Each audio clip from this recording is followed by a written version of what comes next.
이 시간에는 우리가 하나님의 말씀을 함께 보겠습니다. 하나님 말씀은 누가복음 2장 8절로 14절의 말씀입니다. 그 지역에 목자들이 밤에 밖에서 자기 양떼를 지키더니 주의 사자가 곁에 서고 주의 영광이 그들을 두루 비추매 크게 무서워하는지라. 천사가 이르되 무서워하지 말라. 보라, 내가 온 백성에게 미칠 큰 기쁨의 좋은 소식을 너희에게 전하노라. 오늘 다윗의 동네에 너희를 위하여 구주가 나셨으니 곧 그리스도 주시니라. 너희가 가서 강보에 쌓여 구유에 뉘어 있는 아귀를 부리니 이것이 너희에게 표적이니라 하더니 호련히 수많은 천군이 그 천사들과 함께 하나님을 찬송하여 이르되 지극히 높은 곳에서는 하나님께 영광이요 땅에서는 하나님이 기뻐하시는 사람들 중에 평화로다 하니라. 아멘.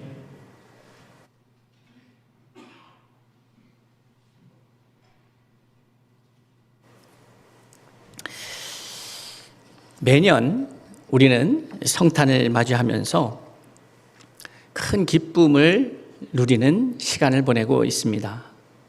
예전에 비하면 많이 성탄의 분위기가 잦아든 것 같습니다. 이제 캐롤송도 부를 수가 없고 주변에 이렇게 들어보면은 크리스마스 분위기를 느낄 수 있는 것, 감지할 수 있는 것은 그저 교회에서 조그맣게 한 성탄 추리 이것이 아닐까 이런 생각을 들 정도로 많이 성탄의 분위기가 위축되어 있는 것도 지금 세계의 모습인 것 같습니다. 중요한 것은 성탄의 화려한 추리나 불빛이 아니라 우리 마음 가운데에 참빛인 예수 그리스도를 경험하고 있는가, 모시고 있는가, 함께하고 있는가의 문제일 것이라고 생각이 됩니다. 저는 오히려 성탄의 화려한 추리의 불빛이 잦아드는 이 시점에서 여러분 안에 있는 생명의 빛이 발하여 세상을 밝힐 수 있는 시간들이 될 수 있기를 바랍니다. 내가 빛이 되어 세상을 밝히는 그러한 시대에 우리가 살고 있다 이렇게 말씀드릴 수가 있습니다. 어제 저는 우리 교회 학생들이 이렇게 작은 음악회 해서 교회에서 아주 멋진 음악회를 했습니다. 어떤 마음이 들었냐 하면 얼마 전만 해도 몇 년 전만 해도 저 아이가 태어나서 하나님 앞에 참 감사했었습니다. 그래서 야 누가 태어났구나 그랬는데 그 아이들이 이렇게 무대에 서서 연주를 하고 하는 모습을 보면서 참 하나님 감사합니다.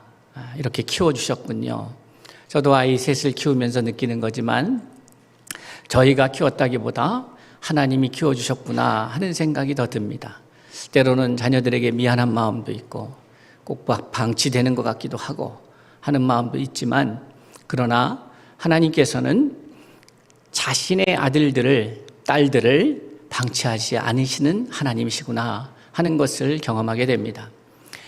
우리 원로 장로님들 오늘 함께 모든 분들이 참여해 주셔서 함께 예배드리고 있는데 장로님들을 뵈면서 저는 동시에 우리의 자녀들을 봅니다. 이렇게 3세대 혹은 4세대가 참으로 하나님 앞에 예배하는 가족으로 믿음의 패밀리로 세워져 간다는 것이 얼마나 복된 일인가 하는 생각을 갖게 됩니다. 바라기는 점점 새로운 생명들이 태어나는 것이 줄어들고 있는 이 시대에 우리가 생명이 되어서 생명을 필요로 하는 자들에게 생명이 되어 흩어지는 그러한 은혜들이 저와 여러분에게 있기를 바랍니다. 사랑하는 성도 여러분, 오늘은 큰 기쁨의 좋은 소식을 우리가 얘기하고 고백하고 선포하고 하나님 앞에 감사하는 성탄 주일입니다. 성탄을 사람들마다 같은 시간대에 같은 공간에서 경험한다고 할지라도 이것에 대한 해석은 각기 다를 수가 있는 것 같습니다. 어떤 이들에게는 그저 즐거운 시즌, 연말을 알리는 시즌으로 이해할 수도 있고 또 어떤 이들에게는 한몫을 단단히 잡을 수 있는 크리스마스 시즌. 한국은 좀 잘 모르겠습니다. 저 자신도 이 크리스마스 시즌에 쇼핑을 안 하기 때문에 어떤 상황인지 잘 모르겠습니다만은 예전에도 보면 명동거리라든지 이런 연말을 맞이하여 크리스마스 시즌에 많은 분들이 쇼핑을 하고 하는 것 같습니다. 누구에게는 그러한 시간으로 인식되어질 수 있을 것 같습니다. 또 어떤 이들에게는 가난하고 힘없고 연약한 자들을 돌보고자 하는, 그래도 1년 중에 연말을 맞이하면서 그런 마음을 갖게 하는 시간일 수도 있겠습니다. 오늘 저는 누가가 이 크리스마스, 우리가 크리스마스라고 일컫는 이 예수 그리스도의 이 땅에 오심의 순간을 어떻게 묘사하고 있는가를 주목할 필요가 있다고 생각을 합니다.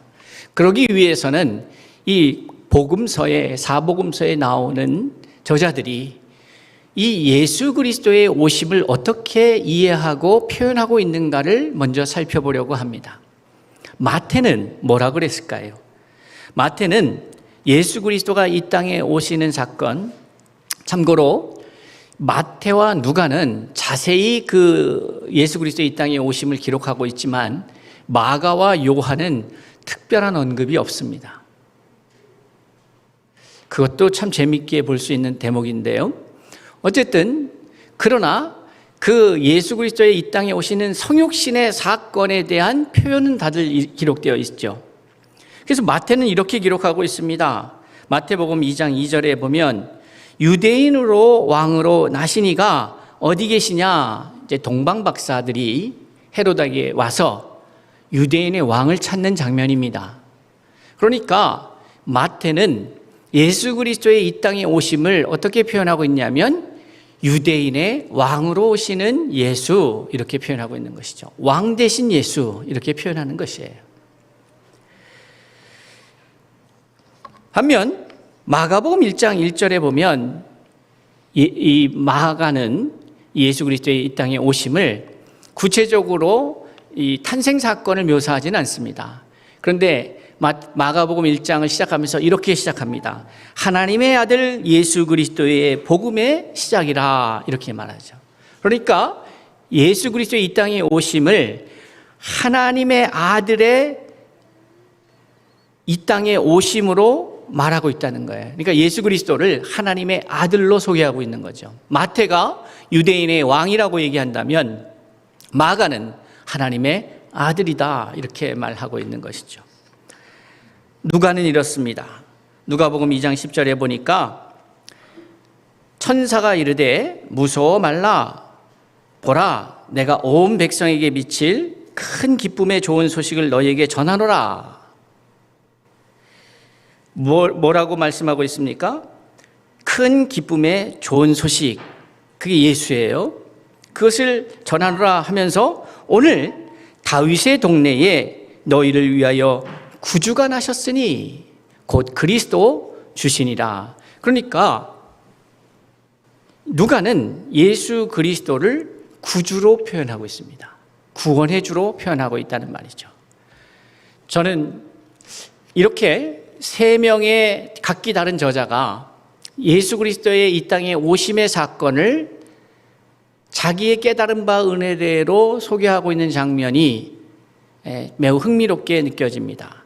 요한복음은 제가 참 많이 여러분들에게 말씀드렸던 말씀이죠. 요한복음 1장에 보면 예수님의 이 땅에 오심을 소개하면서 이렇게 말하고 있습니다. 태초에 말씀이 계시니라. 이 말씀이 하나님과 함께 계셨으니 이 말씀은 곧 하나님이시니라. 그가 태초에 하나님과 함께 계셨고 만물이 그로 말미암아 지은 바 되었으니 지은 것이 하나도 그가 없이는 된 것이 없느니라. 그 안에 생명이 있었으니 이 생명은 사람들의 빛이라. 빛이 어둠에 비치되 어둠이 깨닫지 못하더라. 예수 그리스도의 이 땅에 오심의 사건을 사도 요한은 어떻게 표현하고 있냐면 빛이 오셨다는 거죠. 빛 대신 예수 그리스도. 그런데 이 빛이 어떻게 우리에게 소개되고 있냐면 그것은 생명으로부터 나온 사람들의 빛이라, 이렇게 표현하고 있어요. 생명으로부터 나왔다는 거죠. 근데 이 생명은 또 어디서부터 나왔냐? 하나님의 말씀으로부터 나왔다. 말씀.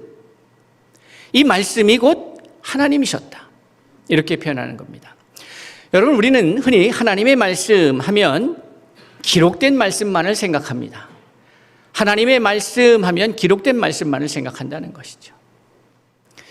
그런데 그것은 문자가 시작된 이후에 나타난 하나님의 모습입니다. 기록된 말씀이라고 하는 것은, 말씀 자체가 기록되었다라고 하는 것은 바로 문자죠. 그런데 문자가 나타나기 전에는 이 말씀이 어떤 형태로 존재했냐면 소리로 존재합니다. 소리, 들려지는 소리. 그래서 이 말씀이 구전되기 시작합니다. 그러면 소리가 있기 전에 이 말씀은 어떤 형태로 존재했을까? 하나님이셨다. 이렇게 표현하고 있는 거죠. 그러니까 세상이 창조되기 이전에 그 말씀은 하나님이셨다. 그러니까 하나님의 말씀이 단지 기록된 말씀만을 의미하지 않다는 사실을 우리가 유념해야 합니다. 다시 말해서 하나님의 말씀은 대단히 다양하게 우리에게 전달되어지고 있다는 거예요. 설교 말씀을 통해서도 하나님의 말씀은 전달되고 있고요. 기록된 말씀을 통해서도 전달되고 있습니다. 또 하나의 말씀이 있습니다. 그것은 무엇이냐면 바로 여러분입니다. 성령이 여러분과 함께 계시고 여러분이 그 성령의 인도하심을 받으며 살아갈 때에 세상은 여러분을 보면서 크리스찬이라, 그리스도와 같은 자라, 이렇게 이야기를 하는 것이죠. 그리고 그 그리스도와 같다는 의미는 결국 말씀과 하나 된 사람의 모습을 의미하기도 합니다. 그러니 우리가 하나님을 믿는다 할 때에 그것은 말씀을 믿는다, 이렇게 이해합니다. 말씀을 믿는다 할 때에 그 말씀은 기록된 말씀이면서 동시에 들려지는 말씀이기도 하고, 그러니까 사도 바울은 다메섹으로 가는 그 길가에서 한 소리를 듣습니다. 그런데 이것이 어떤 이에게는 천둥소리와 같이 들립니다. 그런데 바울에게는 어떻게 들려요? 예수의 음성으로 들렸어요. 그 소리는 말씀이었죠. 하나님의 말씀, 이 말씀이 우리에게 인간의 몸을 입고 오셔서 보여주신 바 된 것이 예수 그리스도다, 이렇게 소개하고 있는 것이죠. 자, 그렇다면 오늘 여러분은 예수 그리스도를 어떻게 소개할 수 있는가요? 마태는 유대인의 왕으로 예수를 소개하고 있습니다. 마가는 하나님의 아들로 소개하고 있어요. 누가는 구주로 소개하고 있습니다. 요한은 말씀으로, 생명으로, 빛으로 소개하고 있죠. 그렇다면 여러분은 예수 그리스도를, 이 땅에 오신 예수 그리스도를 어떻게 소개할 수 있을까? 마태 버전이 있고 마가의 버전이 있고 요한, 누가의 버전이 있다면 이제 나의 버전이 있어야 되지 않겠습니까? 이충동 목사에게 예수 그리스도는 어떻게 이해되고 있는가? 저에게 이해된 예수 그리스도는 생명입니다. 여러분에게 그 생명이 주어진 바 되어서 이제 여러분이 새로운 생명을 얻게 되어서 살아있는 존재가 되었습니다. 그런데 이 생명은 어떠한 존재냐 하면 아담과 하와와 같은 우리의 육체적 존재로서의, 육체로서 물려받은 아담의 유전자, 하와의 유전자가 있지 않겠습니까? 그 모습으로서의 존재가 아니라 우리가 받은 영은 살아있는 영이 아니라 살려주는 영이었다라고 말씀하고 있는 것이죠. 고린도전서 15장 45절 이하에 말씀하고 있습니다. 여러분, 우리는 단지 살아있는 존재가 아닙니다. 다시 말해서 우리는 그동안에 예수를 믿는 게 나 새 생명 얻자고, 구원받자고, 개인 구원의 관점에서만 예수를 이해했습니다. 그런데 성경이 말하는 예수는 단지 살아있는 존재가 아니라 살려주는 존재라는 거예요. 그 살려주는 존재가 저와 여러분의 심령 가운데에 오셔서 우리와 하나가 되셨다는 거예요. 그리고 하나님의 말씀대로 인도함을 받는 자가 아니면 그리스도의 사람이 아닌 것이죠. 그러니 살려주는 영에 의해서 인도함을 받는 저와 여러분 또한 누군가 살려주는 역할이 우리의 역할이다, 이렇게 말씀드릴 수가 있는 것이죠.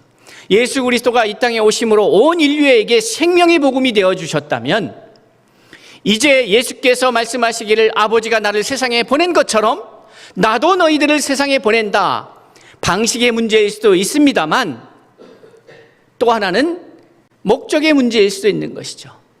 하나님께서 예수를 이 땅에 보내신 방식, 그것은 말씀이 육신이 되는 것이었습니다.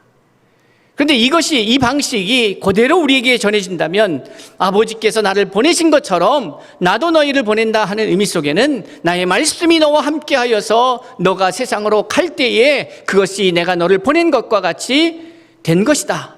그것은 흡사 아버지께서 나를 이 땅에 보내신 것과 같은 이치다. 또 하나의 목적은 뭡니까? 인자가 온 것은 양으로 생명을 얻고 더 풍성히 얻게 하려고 왔다라고 말씀하고 있지요. 그러니 우리를 세상에 보내신 목적 또한 무엇이겠습니까? 나만 누리는 생명이 아니라 나를 통해서 생명이 배고픈 자들에게, 생명이 갈급한 자들에게 생명을 나누어 주는 자로, 살아있는 자로 있어야 함을 말씀하신 것이죠. 그러니 저와 여러분의 세상으로 흩어지는 목적은 명확합니다. 먹고 살기 위해서 하는 게 아니에요. 내 명예를 높이기 위해서가 아닙니다. 생존을 위해서도 더더욱 아니죠. 우리가 예수 그리스도를 믿음으로 하나님의 자녀가 되었다면 하나님은 우리를 예수 그리스도를 보내신 같이 또한 세상에 보내셨는데 그 보내심의 목적은 생명을 얻게 하고 더 풍성히 누리게 하려고. 누구가요?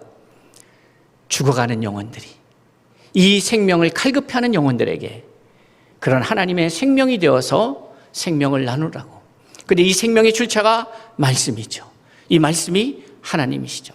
곧 생명이 되어 흩어지라는 말 속에는 예수 그리스도께서 가서 모든 족속으로 제자를 삼아 아버지와 아들과 성령의 이름으로 세례를 주고 내가 너희에게 분부한 모든 것을 가르쳐 지키게 하라. 내가 너희에게 분부한 모든 것을 가르쳐 지키게 하라는 말은 다른 말로 말씀을, 들은 말씀, 배운 말씀, 이해한 말씀을 이제 그들에게 나눠라. 그 말씀이 생명이기에, 빛이기에 그 말씀을 들은 자들이 살아날 것이고 그 말씀을 들은 자들은 빛을 보게 될 것이다. 내가 생명이 먼저 되어야 한다. 이 말씀을 우리에게 주시는 거라고 생각이 됩니다. 사랑하는 성도 여러분, 예수가 이 땅에 오심이 큰 기쁨의 소식이었다면 우리의 서울충신교회와 고대임교회 성도들의 세상에 보냄을 받은 것은 세상에 큰 기쁨이 되어야 되고 좋은 소식이 되어야 하겠습니다. 2023년도 그러한 한 해가 될 수 있기를 바랍니다. 여러분을 만나는 사람들이 누구누구는 참 다르네요.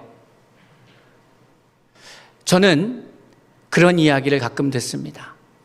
저희 교회 성도들을 통하여 형제님은, 그러니까 그분들이 속해 있는 공동체 안에서 형제님은, 자매님은 좀 다른 것 같아요. 생기가 넘치시는 것 같아요. 이것이 바로 내가 생명의 말씀을 소유하고 있다는 증거요, 하나님이 지금도 살아서 역사하신다는 것이 나의 삶 속에서 증거되고 있음을, 그것이 사도행전 1장 8절의 말씀인 것을 우리가 믿고 그것을 누리며 살아갈 수 있기를 바랍니다.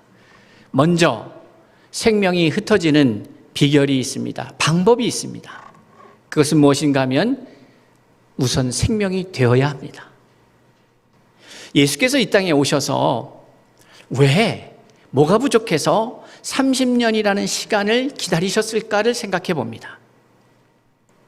그의 걸어가신 그 길은 그만의 길이 아니었습니다. 우리가 걸어가야 할 길이었습니다. 그러기에 예수께서 겪어내신 이 땅에서의 삶의 그 과정은 바로 저와 여러분이 겪고 있는 삶의 과정이기도 합니다. 그 얘기는 저와 여러분이 가야 할 그 길들이 명확하게 성경 말씀을 통하여 제시되고 있다는 것입니다. 그런데 놀라운 것은 예수의 길은, 예수가 가신 길은 그 방법, 그 방향, 그것은 하나지만 그 형태는 다양하게 이해될 수가 있습니다. 마치 복음서의 기자들이 예수 그리스도를 다양하게 이해하고 그것을 우리에게 소개한 것처럼 저는 이제 생명의 말씀을 받은 여러분이 살아나셨다면 이제 여러분을 그렇게 만드신 하나님의 뜻을 찾으셔야 합니다. 그게 무슨 말인가 하면 저는 요 모양 요 꼴로 하나님이 만드셨습니다. 여러분은 여러분의 모양대로 만드셨죠. 다르지 않겠습니까? 저는 남성이고 여러분은 여성이고, 저는 이런 사람이고 여러분은 그런 분들이죠. 그런데 이걸 누가 만드셨다고 우리가 믿습니까? 물론 부모를 통해서 우리가 이 땅에 왔지만 그 시작은 하나님의 은혜였습니다. 그러면 하나님께서 우리를 이렇게 만드신 뜻이 있겠지요. 똑같은 사람이 한 명도 없는 이 모습으로 만든 뜻이 무엇일까를 찾아야 합니다. 여기서 중요한 것은 그 생명이 살아있느냐 죽어있느냐의 문제지, 키가 얼마나 크냐 작으냐, 덩치가 크냐 작으냐, 지식이 많으냐 적으냐, 물질이 많으냐 적으냐가 아닌 것이죠. 하나님은 여러분을 이 땅에 보내실 때에 여러분의 모습으로 보내셨습니다. 그렇기 때문에 여러분이 생명을 갖고 있다면 그 생명은 이제 여러분의 고유한 모습으로 발현될 것입니다. 제가 가끔 비유하지만은 진달래와 개나리가 같을 수는 없는 것이죠. 단지 살아있어서 그 생명력을 뽐낼 때 보는 이들에게 기쁨을 주는 것뿐입니다. 여러분은 여러분을 찾아가야 합니다. 나는 어떤 모습일까? 어느 교회는 어떻대더라? 이런 것이 저에게는 그렇게 중요한 문제가 아닙니다. 우리가 코디엠이라고 하는 것을 얘기할 때에 특별한 형태가 없는 것은 코디엠은 생명입니다. 그러니 생명이 우리 원로 목사님과 우리 원로 장로님들과 또 사모님과 권사님들에게 부여됐을 때에 어떻게 살아오셨는지 각기 전혀 다른 삶을 살아오셨지 않겠습니까? 우리 오늘 세례를 받은 4명의 자매들이 있어요. 키도 다르고 생각도 다르고 패션 스타일도 다르고 아무런 얘기를 안 해줬는데 자기들이 알아서 입고 왔는데 다 다르게 입고 왔어요. 누가 시키지도 않았는데 2명은 검은 마스크, 2명은 하얀 마스크 썼네요. 자기의 스타일이 있지 않겠습니까? 그러니 이 사람들을 어떻게 하라고 일반적으로 하는 것 자체가 되게 어색한 것이죠. 저는 우리 서울충신교회 코디엠교회 자녀들이 하나님이 자기를 만드신 그 목적대로 생명력 있게 자라가길 바라요. 이것을 일반화하거나 정형화하거나 통일시해서 어떻게 해야 된다 이러는 것이 아니기를 바랍니다. 하나님이 각자에게 주신 그 놀라운 생명의 은혜들을 각자의 모습대로 살아가야 되는 것이죠. 그런데 단 살아있느냐 죽어있느냐죠. 생명력이 있느냐 없느냐의 문제죠. 오늘 우리는 2022년도 성탄을 맞이하면서 이 성탄의 날에 예수 그리스도가 오셔서 가셨던 예수 그리스도의 삶이 있었습니다. 그 예수 그리스도가 살아내셨던 당신의 삶의 모습이 있었어요. 그것을 우리 중에 누구도 똑같이 살아낼 수는 없습니다. 그것은 예수의 삶이었기 때문에 그렇습니다. 우리는 예수의 십자가를 질 수가 없어요. 그래서 주님도 뭐라고 말씀하십니까? 자기 십자가를 지고 오라는 거죠. 그러면 2023년도 우리가 내일부터 시작되는 마중 새벽 기도의 주제가 지경을 넓히라, 역대상 4장 10절의 말씀입니다. 우리가 잘 아는 야베스의 기도죠. 그 말씀을 통해서 우리가 넓혀가야 될 지경이 무엇일까? 그것은 결국 종합해보면 내가 하나님이 나를 통해서 이루시고자 하는 나를 이 땅에 보내시면서 갖고 계신 그 목적을 완전히 이해하고 그것을 살아낼 수 있도록 나를 넓혀가는 시간들, 그 시간들을 의미합니다. 그러니 성도 여러분, 2023년도에 여러분들이 어떠한 인생을 살아가실지 그것을 주님 앞에 좀 내려놓으십시다. 세상은 부정적입니다. 어렵다고 합니다. 힘들 거라고 생각합니다. 지금도 힘듭니다. 그런데 하나님께서 이 시간들을 우리 각 사람에게 허락하신 이유가 뭘까요? 저는 우리 충신교회 이렇게 공동체라고 하는 것이 있고 제가 그 담임 목사로서 섬기고 있으나 분명한 것은 우리 각자에게 주시는 시간의 의미가 있을 거라고 생각합니다. 그리고 그것이 우리 공동체에게 주시는 의미도 있을 거라고 생각을 해요. 공동체라고 하는 것은 한 사람 한 사람이 모여서 되어지는 것입니다. 그러니 그 한 사람 한 사람이 바로 그 생명의 은혜를 경험하며 누리며 의미를 찾아가며 살아갈 때에 이 공동체가 건강할 수 있는 것이지 공동체를 위해서 개인이 희생할 수는 없는 것이죠. 그러니 2023년도가 하나님, 새로운 하나님, 또 다른 하나님의 은혜를 경험하는 그 다양한 시간들임을 믿고 그것을 기대하며 오늘 하루를 생명력 있게 살아가는 저와 여러분이 되었으면 합니다. 사랑하는 성도 여러분, 예수 그리스도의 이 땅에 오시며 여러분의 이야기로 풀어내는 2023년도가 되었으면 합니다. 누구를 닮아가는 게 아니라 나를 찾아가는 것, 내가 되어가는 것, 나의 생명이 되어 내게 보내신 곳, 나를 부르신 곳, 그곳에 서 있는 생명력 있는 우리 서울충신교회와 코디임교회 성도들, 예수 그리스도께서 2000년에 이 땅에 오셔서 당신의 스팟에 당신의 모습으로 그 묵묵히 당신의 십자가를 지고 감당하셨던 것처럼 우리가 마주할 그 시간을 그곳에서 여러분의 십자가를 지고 당당히 이겨내는 그 복된 시간이 2023년이 될 수 있기를 주의 이름으로 축원합니다. 기도하겠습니다.